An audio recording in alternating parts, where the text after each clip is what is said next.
What's up, gang? Having helped thousands of teams implement OKRs and unlock an insane amount of growth, I often get this one question, which is, why shouldn't we link OKR to our performance plans and our bonus structures? In this video today, I'm going to explain to you why that's a terrible idea, but also a sneaky way that you can do it that actually drives a whole bunch of value. So stick with me to the end while we cover all this off. I want to start with a quote by someone called Deming, and he was an incredible management consultant back in the 50s, very big in the lean production space in manufacturing. He had some really interesting ideas and was really big on metrics, and he said this amazing quote: "If management sets quantitative targets and makes people's jobs depend on meeting them, then they will likely meet those targets, even if they have to destroy the enterprise to do it." Now, I think that's such a clever statement because it tells us exactly what we're talking about here. Metrics and people's jobs being dependent on it is very dangerous. And when you throw bonuses into the mix and making it part of your PDR, you're basically doing just that. Now, there's a whole body of evidence around how dangerous it is to have bonus structures and where they do and don't work. I'm not going to get into that topic today. But I want to be clear, OKR is all about driving focus on what's most important right now. It's about helping us understand what is the biggest problem that we need to solve. It's about helping us think innovatively and think about how do we solve this in a unique and new way. And this takes us to go down paths we wouldn't normally go down. It might be involving making 10x results or really trying to change the game. And when you're doing something brand new, often it's very hard to know exactly what you need to do to get there, and it can be very hard to predict exactly where you're going to land. And honestly, this is the situation for most teams these days. They're trying to challenge and do new things.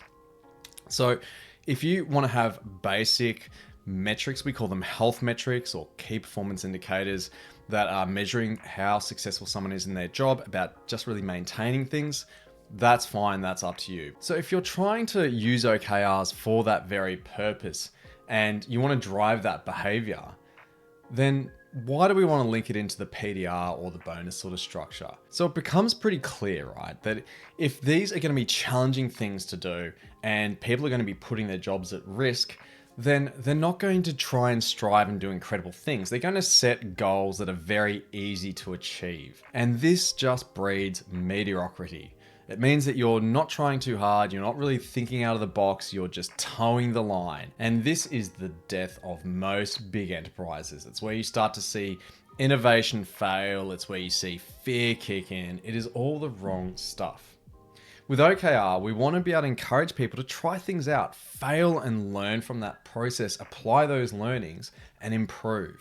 So this is why OKR is such a game-changing framework and has propelled companies like LinkedIn and Google to these sort of places. So, okay, what behavior do we want to drive here? Really, we're talking about wanting to reward people advocating and really pushing for their OKRs to be achieved, knowing that some of them might be very hard to achieve, and hell, in reality, some might be impossible because, again, until you've given it a go, you don't really know.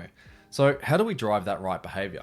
This is my little hint at the start of the video. So while OKR and achieving a given OKR should never be linked to your performance plans or to your bonus structures, maybe it's going to be linked in a very subtle way, which is how much do you advocate for your team's OKR?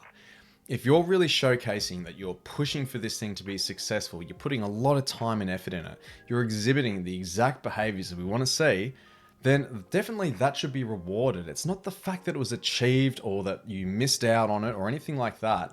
It's all about being successful in attempting to achieve it. That effort, that right sort of focus is what we're rewarding here. So that makes it pretty simple, right? Don't include it in your bonus structures. Tie it back down to the individual's behavior around their OKRs. There might be some metrics that do relate to their performance reviews and possibly their bonus structures. We call those health metrics. They're the sort of numbers that you're not trying to drive change with. They're just the sort of thing that reflects the work you got to do day by day. You know, it's the sort of thing where it's the minimum service levels, perhaps. If you're a support team, maybe you got to respond to tickets within 24 hours. Sure, that could be linked to your performance plan. As long as it's not about driving change and trying to innovate, it doesn't really matter. Keep those two concepts very simple. I hope that video has been useful to you.